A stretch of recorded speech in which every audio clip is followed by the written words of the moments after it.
ముక్కలుగా చేసుకొని వేసుకోవాలి. ఇందులో రుచికి సరిపడు సాల్ట్ వేసుకోవచ్చండి. కొంచెం పసుపు వేసి ఉడికించుకోవాలి.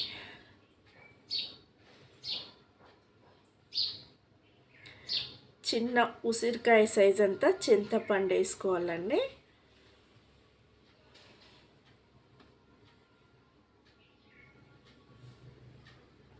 టమాటా పచ్చిమిర్చి ఉడికిన తర్వాతకి స్టవ్ ఆఫ్ చేసి చల్లారించుకోవాలి. చల్లారిన తర్వాతకి కొంచెం అంత చింతపండు వేసుకొని 5-6 వెల్లుల్లి రెబ్బలు వేసుకొని ఇంకా మనము ఉడికించి పక్కకు పెట్టుకున్న చల్లారిన పచ్చిమిర్చి టమాటాను వేసుకొని రుచికి సరిపడు ఉప్పు అయితే వేసుకోవాలి. ఉప్పు వేసుకొని ఇంకా మిక్సీ అయితే పట్టుకోవాలండి. టమాటా